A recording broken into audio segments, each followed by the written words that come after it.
لا الہ الا اللہ یہ کلمہ ہے نا، اللہ کے سوا کوئی معبود نہیں، اگر آپ نے اتنا کہا تو یہ اتنا کلمہ جو ہے شیطان بھی اقرار کرتا ہے، شیطان ابلیس لعین اس نے بھی اس چیز کا اقرار کیا ہے، اللہ کے سوا کوئی معبود نہیں۔ شروع میں تو اس کا یہ بھی عقیدہ تھا، بات اس کی کہاں سے نکلی؟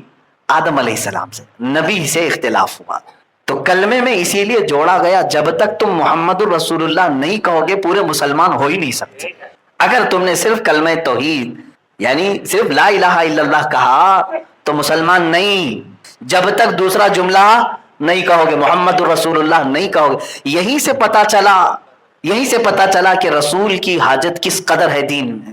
اسی لیے میرے عزیزو، اللہ کے نبی نے یوں ہی نہیں فرمایا لا یؤمن احدکم حتی اکون احب الیہ من والدہ وولدہ والناس اجمعین۔ حضور نے فرمایا تم میں سے اس وقت تک کوئی مومن نہیں ہو سکتا جب تک کہ وہ مجھ سے اپنے والدین، اپنی اولاد اور تمام انسانوں سے زیادہ محبت نہ کرے، اپنی جان سے زیادہ محبت جب تک نہیں کرو گے حضور سے، کامل مومن نہیں بن پاؤ، کامل مومن نہیں ہے۔ اسی لیے اقبال نے کہا بمصطفیٰ برساں خیش کے دی ہماؤس، اپنے آپ کو رسول تک پہنچا دو، یہی اصل دین ہے، یہی اصل دین ہے۔ انہیں جانا انہیں مانا، نہ رکھا غیر سے کام، للہ الحمد میں دنیا سے مسلمان گیا۔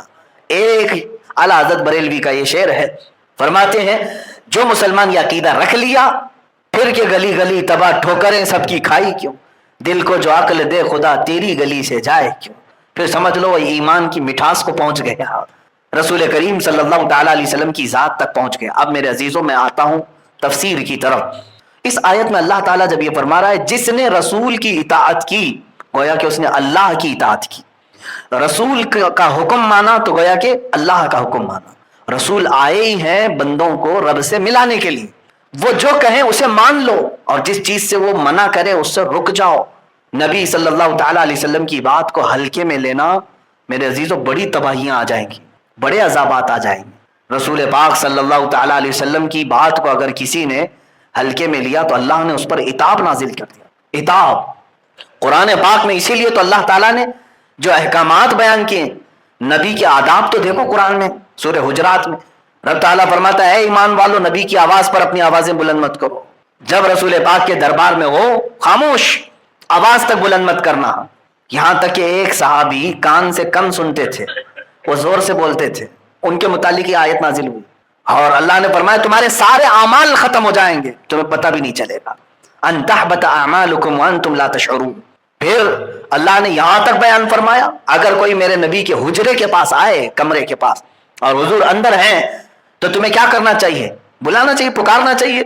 اللہ فرماتا ہے ان الذین ینادونک من وراء الحجرات اکثرهم لا یعقلون، جو لوگ نبی کے حجرے کے باہر کھڑے ہو کر کے نبی کو آواز دیتے ہیں وہ بے عقل لوگ ہیں۔ اللہ فرماتا بے عقل ہیں ان میں سے اکثر، کیا کریں پھر؟ اللہ فرماتا ولو انہم صبروا حتی تخرج الیہم، انہیں چاہیے کہ وہ صبر سے کھڑے رہیں، میرا نبی خود باہر آ جائے گا، رسول خود آ جائیں گے، تو انہیں نام لے کر پکارنے تک کی اللہ نے ممانعت فرما دی۔ بے ادبی ہے یہ، بے ادبی ہے۔ اب اندازہ کرو کہ قرآن نے اتنا ادب میرے نبی کا سکھایا ہے، اتنا ادب سکھایا ہے۔ یہ ذات جب تک تم اپنی زندگی میں حضور کی ذات کو امپورٹنٹ نہیں سمجھو گے اس وقت تک تمہیں ایمانی حلاوت شیرینی ملے گی بھی نہیں، ایمانی جو لذت ہے وہ نہیں مل پائے گی۔ اور قرآن میں جو دعویٰ ہے کہ تم گھبراؤ مت، پریشان مت ہو، تم سب سے زیادہ بلند رہو گے، اللہ نے یہ وعدہ کیا ہے تم کامیاب رہو گے، لیکن شرط کیا رکھی؟ ان کنتم مؤمنین، اگر تم سچے غلام نبی بن جاؤ، ایمان والے ہو جاؤ۔ ایمان وہی ہے کہ جب تک نبی سے اپنی جان سے زیادہ محبت نہیں کرے گا کامل مومن نہیں ہوگا۔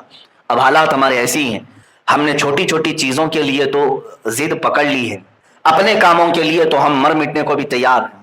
نہیں دیکھا کتنے سوسائڈ ہوئے، کتنے آتم ہتیا ہوئے؟ ایک لڑکی کی محبت میں کوئی لڑکا پھانسی لگا لیا، کبھی لڑکے کی محبت میں لڑکی زہر کھا کر مر گئی۔ مجازی عشق و محبت میں تم تو جانیں ختم کر رہے ہو، ایک دوسرے کے قتل پر بھی آمادہ ہیں لوگ۔ اگر کسی نے کسی کی ماں کو گالی دی تو وہ آپے سے باہر ہوا، اس کے گھر کو تباہ کر دیا۔ کسی کی ذات پر کیچڑ اچھالا تو اس نے بدلے اور بھاوناؤں میں انتقامی جذبے میں کیا سے کیا کر دیا۔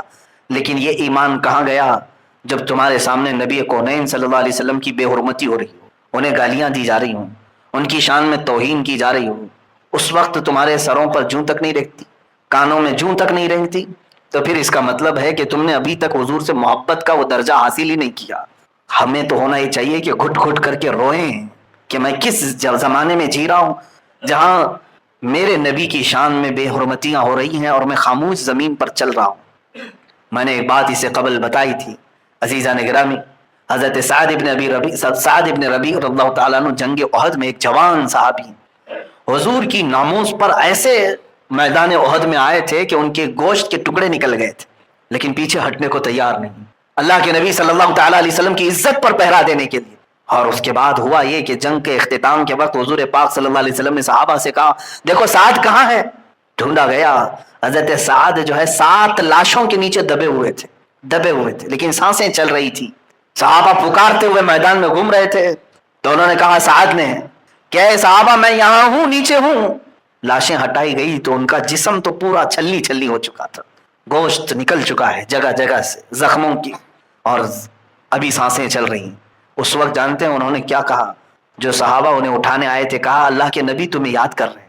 حضرت سعد نے کہا میری زندگی شاید ساتھ دے نہ دے، میں حضور تک پہنچ پاؤں گا کہ نہیں پہنچ پاؤں گا معلوم نہیں، لیکن اے آنے والوں میرے نبی تک میرا سلام پہنچا دینا. کاش مجھے اس طرح کی اور زندگیاں ملی ہوتی تو میں اپنے نبی کی پہرے داری پر پوری زندگیاں نچھاور کرتا. اور کہا اے صحابہ تم آئے ہو مجھے اٹھانے کے لیے، یاد رکھو.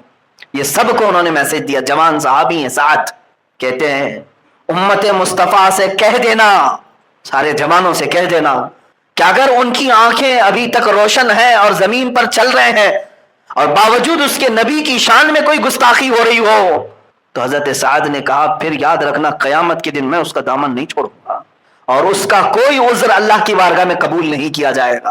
تم یہ نہیں کہہ سکو کہ قیامت کے دن میں تو بہت دور رہتا تھا، میرے بس میں تو کچھ بھی نہیں تھا، تمہارا عذر نہیں قبول کیا جائے گا. آج جانتے ہیں کس سچویشن پر ہم آ چکے ہیں. ناموس رسالت کی بات آتی ہے تو کلیجہ ٹکڑے ہونے لگتا ہے. چند دنوں پہلے میں نے ایک رپورٹ معلوم کی، ہمارے ہندوستانی سوشل میڈیا پر 25,000 پوسٹ ایسی ہیں جس میں میرے نبی کو گالیاں دی گئی. 25,000 لوگوں نے گستاخیاں کی ہیں ہندوستانی میڈیا کے اندر، سوشل میڈیا کے اندر. کیا ہم میں سے کوئی ایسا ذمہ دار عاشق رسول ہے جس نے ایکشن لیا، سائبر کرائم میں جا کر کے اس کی کمپلینٹ کی؟ الحمدللہ ہم کر رہے ہیں جہاں تک میری طاقت ہے. میں جس تحریک سے جڑا ہوں اس کی ذمہ داری کے اعتبار سے تحریک فروغ اسلام کی لیگل پینل کے ذریعے سے جو ہو سکتا ہے ہم کر رہے ہیں. لیکن میرے عزیزوں کیا یہ تم سب کی ذمہ داری نہیں تھی؟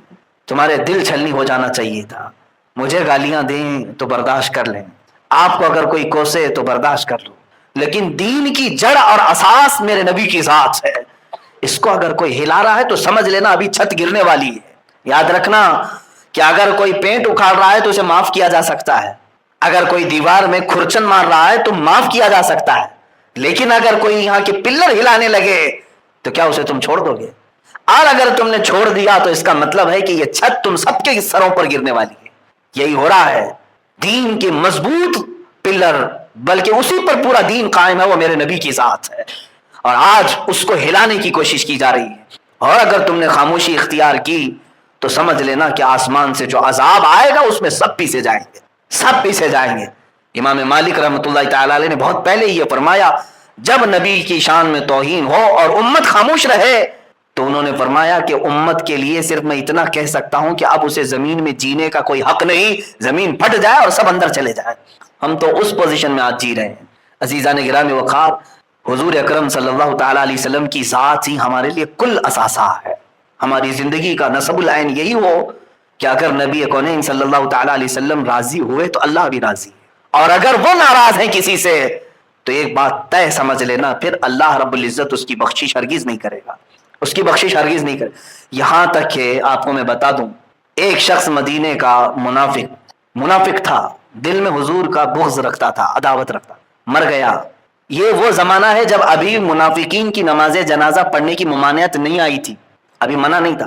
رسول کریم صلی اللہ تعالیٰ علیہ وسلم خود جنازے میں گئے، نماز پڑھایا، اپنے ہاتھوں سے قبر میں اتارا اور اس کے بعد دفن بھی کیا. جانتے ہیں اللہ نے آیت نازل فرمائی، اے رسول آپ اس کے لیے 70 بار بھی مغفرت کی دعا کریں تو اللہ اسے نہیں معاف کرے گا، اس لیے کہ دل میں آپ کی دشمنی رکھتا تھا. استغفر لهم او لا تستغفر لهم ان تستغفر لهم 70 مرة فلن يغفر الله لهم. اللہ فرماتا آپ ان کی مغفرت کی دعا کریں یا نہ کریں، اور رسول اگر آپ 70 بار بھی ان کے لیے مغفرت کی دعا کریں اللہ انہیں نہیں معاف کرے گا، اس لیے کہ آپ کی دشمنی پالے ہوئے تھے۔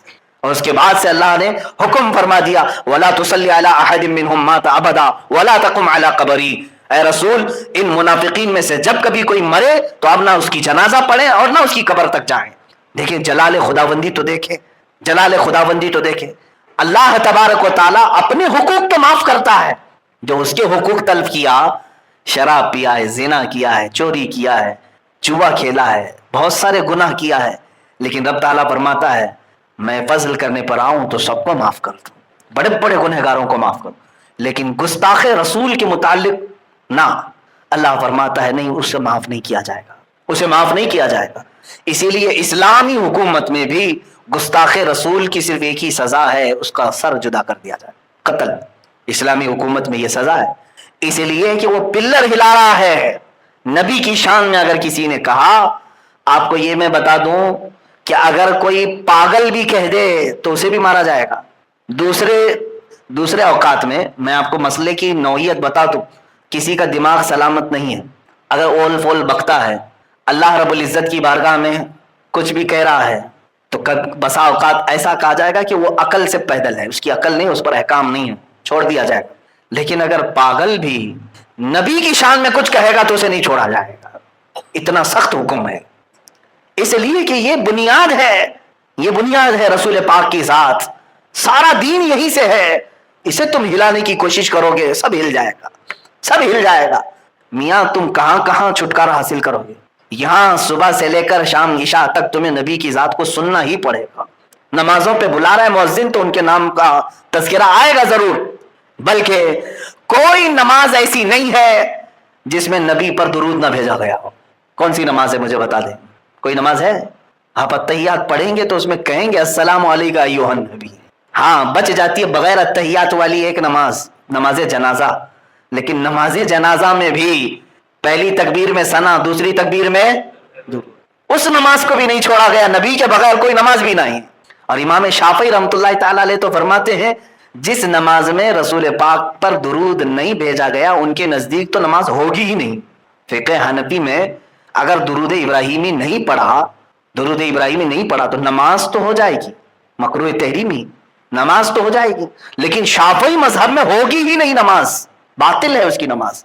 اور پھر آپ کو میں یہ بتا دوں، اگر کوئی شافعی ہیں، میں اس کا اہتمام کرتا ہوں اپنی اس مسجد میں الحمدللہ، ان کے مسائل ہیں، میں اگرچہ حنفی امام ہوں، اگر میرے پیچھے کوئی شافعی مقتدی ہے، اقتدا کر رہا ہے تو اس کے لیے باریک مسئلہ ہے، کیونکہ اکثر آپ حنفی اماموں کو دیکھیں گے جمعہ کا خطبہ دے رہے ہیں، پورا خطبہ جو گزرتا ہے، پورا خطبہ جو خطبہ رضویہ ہم پڑھتے ہیں، اس میں حضور پاک صلی اللہ تعالی علیہ وسلم پر درود بھیجنا تو ہے ہی، ہم بھی درود بھیجتے ہیں، خطبہ رضویہ میں بھی درود بھیجتے ہیں۔ ایک مفتی صاحب نے مجھے اس سوال کے طور پر کہا تھا، اس کے بعد سے میں اس کا اہتمام کرتا ہوں، جب دوسرا خطبہ ہم پڑھتے ہیں جمعہ کا، اس میں ہم یہ کہتے ہیں الحمدللہ نحمدہ ونستعینہ۔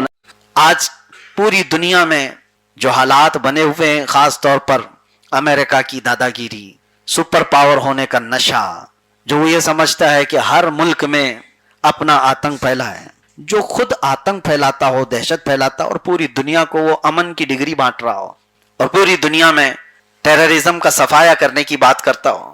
ایک ایسی حماقت ہے، دنیا دغلے پن کو محسوس نہیں کر پاتی یا پھر جان بوجھ کر خاموش رہتی ہے۔ سب کو پتا ہے نہتے بچوں کا قاتل کون ہے، 70,000 لوگوں کو جھٹکے میں قتل کر دینے والے لوگ کون ہیں۔ فرعون کے متعلق تو تاریخ میں ہے کہ اس نے اپنی کرسی ہلتی ہوئی دیکھی، ایک خواب دیکھا تھا کہ ایک تارا ٹوٹ کر کے گرا ہے، اس کی گود میں آ گیا ہے، وہ گھبرا کر نجومیوں سے خواب کی تعبیر پوچھا کہ اس کے خواب کے معنی کیا ہو سکتے ہیں، تو نجومیوں نے بتایا تھا کہ بنی اسرائیل میں ایک بچہ پیدا ہوگا جو تیری سلطنت کو ہلاک کر دے گا۔ اس نے بنی اسرائیل سے ایسی نفرت شروع کر دی تھی کہ ایک سال میں 12,000 بچوں کو قتل کر دیا تھا کہ کہیں وہ بچہ پیدا نہ ہو جائے جو فرعون کی حکومت کو ہلا دے، تخت کو ہلا دے۔ اور اس کے بعد سال بھر جب بچوں کا قتل ہوتا رہا، لڑکیوں کو چھوڑ دیا جاتا تھا، یذبحون ابناءکم ویستحیون نساءکم، وہ عورتوں کو، بچیوں کو چھوڑ دیتے تھے اور لڑکوں کو مارتے تھے، قتل کرتے تھے۔ کس وجہ سے؟ ڈر تھا، حکومت کو ہلانے والا, تخت کو ہلانے والا بچہ پیدا نہ ہو جائے. لیکن رب تبارک و تعالیٰ کی جو تدبیر ہے, تمہاری تمام کوششیں ناکام ہو جائیں گی. بچہ پیدا بھی ہوا. وہ کون تھا بچہ؟ موسیٰ علیہ السلام. اور اللہ نے نظام ایسا بنایا کہ قتل ہو رہے تھے اس وقت بچے. موسیٰ علیہ السلام کی ماں کے دل میں اللہ نے یہ بات ڈالی کہ بچے کو صندوق میں رکھو اور پانی میں بہا دو. کون ماں کر سکتی ہے ایسے کہ اپنے آج کے پیدا ہوئے بچے کو دریا میں بہا دے؟ لیکن ان کی ماں کے دل کو اللہ نے مضبوط کر دیا. اور اس کے بعد وہ صندوق بہتے بہتے فرعون کے باغیچے میں ہی جا کر لگا. فرعون کو اولاد نہیں تھی. فرعون کی بیوی نے دیکھا بچے کو, اٹھا لیا اور کہا عسیٰ ان نتخذہ ولدا, کیا ہی اچھا ہے کہ ہم اس کو بیٹا بنا لیں. فرعون نے کہا یہ کہاں سے تم بیٹا لے آئی, کہیں یہ بچہ تو ہلاک کرنے والا تو نہ بن جائے. بیوی نے کہا نہیں, یہ تو بہتا ہوا آیا ہے. وہ تم نے خواب جو دیکھا وہ بنی اسرائیل کے بچے کا ہے, یہ تو کہاں سے آیا کیا پتا, لیکن ہے تو خوبصورت. بچے کی پرورش فرعون کے گھر میں ہونے لگی. فرعون کے گھر میں اعلان بھی ہوا کہ ان کو کوئی دایا آئے اور دودھ پلائے. کمال قدرت تو دیکھو, موسیٰ علیہ السلام 2 دن کے بچے ہیں لیکن دودھ کسی کا نہیں پیتے تھے. ان کی بہن وہاں کھڑی تھی, اس نے کہا ایک دایا کو میں جانتی ہوں, اس کا دودھ ہر بچہ پی لیتا ہے. کہا گیا کہ ٹھیک ہے لے آؤ, ہم جو وہ قیمت بولے گی ہم اس کو قیمت دیں گے دودھ پلانے کے لیے. شاہی گھرانے کے بچے کو دودھ پلانا ہے. موسیٰ علیہ السلام کی بہن سیدھے جا کر اپنی ماں کو لے آئی, کہا کہ یہ دایا ہے اور اس کا دودھ بچے پیتے ہیں. تو اس ماں کے گود میں جب بچے کو دیا گیا, موسیٰ علیہ السلام اپنی ہی ماں کے سینے سے دودھ پینے لگے. نظام قدرت دیکھو رب تعالیٰ کا, ان کی ہی ماں سے دودھ پلوایا جا رہا ہے, پلس اجرت بھی دی جا رہی ہے. بچے کو پالنے اور بچے کو دودھ پلانے کی اجرت بھی. اور پالا کہاں جا رہا ہے؟ وہی فرعون کے محل کے چھت کے نیچے. میرے عزیزو, یہ کارخانہ قدرت کے جو معاملات ہیں تمہاری سمجھ سے بھی بالاتر ہیں. وہی بچہ تھا جس کا خوف فرعون کو تھا, اور پھر موسیٰ علیہ السلام جوان ہوئے جب پھر اس کے مقابل میں آ کر کھڑے ہوئے اور اسے اعلان کیا کہ جھک جاؤ اس رب کی بارگاہ میں, تم اپنے رب ہونے کا اعلان کرتے ہو. پھر جو معاملات ہوئے, اخیر میں جا کر فرعون کو ایک سمندر کے پانی میں غرق کر دیا گیا. موسیٰ علیہ السلام کو اس فرعونی لشکر سے نجات دی گئی, فتح مبین عطا فرمائی گئی 10 محرم کو. اب میں تاریخ کے اس حصے سے آپ کو یہ بتانا چاہتا ہوں, ظالم جتنے بھی منصوبے بنا لے, جتنے بھی پلان بنا لے, لوگوں کو ڈر سنانے کے لیے آج دنیا میں کیا کیا کہا جاتا ہے مسلمانوں کو نروس کرنے کے لیے, تم کچھ نہیں کر سکتے, ہاتھ بھی نہیں ہلا سکتے, تم کہیں سے کچھ بول بھی نہیں سکتے, ہم وہ طاقت والے لوگ ہیں, ہمارے پاس آئرن ڈوم ہے, ہمارے پاس تھاٹ ہے, ہمارے پاس فلاں ہے. سب کی واٹ لگائی ہے تھاٹ کی, یہ تو دنیا دیکھ رہی ہے. اور میں جنگوں کے حالات پر زیادہ گفتگو نہ کرتے ہوئے صرف یہ بات بتانا چاہتا ہوں, ہم کسی کے پکش یا اپکش میں بات کرنے کی بات نہیں کہہ رہے ہیں. ایک بات یاد رکھو, کسی پر اتنا ظلم نہ کرو, اتنا ظلم نہ کرو کہ جب وہ مظلوم کھڑا ہو جائے تو تمہارے پاؤں ہلنے لگ جائیں گے. اکثر ایسا ہوا ہے. ایک بات یاد رکھو, امریکہ اور اس کے ہم نواؤں کا ظلم بہت ہو چکا ہے, بہت ہو چکا ہے. کیا ایسا نہیں ہوگا کہ کسی بچے کی آہ رب العزت کی بارگاہ میں نہیں پہنچی ہوگی؟ کیا ان ماؤں کی چیخیں نہیں پہنچتی ہیں جن کے گودوں کو اجاڑ دیا گیا ہے؟ کئی ایسے بچے ہیں قبرستانوں میں وہ جاتے ہیں, عید کے دن اپنے باپ کا نام لے کر پکار رہے ہوتے ہیں, سرانے پر بیٹھ کر اپنے باپ سے بات کر رہے ہوتے ہیں. یہ وہ بچے ہیں جن کو ابھی ماں باپ کا پیار صحیح طریقے سے ملا نہیں تھا کہ ظالموں نے ان سے چھین لیا. کتنے بچے وہ ہیں جن کے سامنے ان کی ماؤں کو تڑپا کر کے مار دیا گیا. میں کبھی کبھار سوچتا ہوں جس کے دل میں تھوڑا بہت بھی رحم ہو وہ جانور کے بچے کو بھی ماں سے دور نہیں کرتا. آپ کے اندر رحم ہو تو آپ کسی جانور کے بچے کو پھینک دو اور اس کی ماں کو مار دو, کیا آپ کا دل گوارا کرے گا کہ ابھی یہ دودھ پیتا بچہ ہے, اس کو ماں کی ضرورت ہے؟ لیکن آج دنیا کے ایسے ظالم ترین لوگوں کو آپ دیکھ رہے ہیں جس نے فرعون سے بھی زیادہ قتل کیے ہیں. فرعون نے 12,000 بچوں کا قتل کیا تھا اور آج آنکڑا 70,000 کو پہنچا ہوا ہے. فلسطینی بچوں کو اسرائیل نے جس بے دردی کے ساتھ قتل کیا ہے, کیا ہے دلیل, کس بات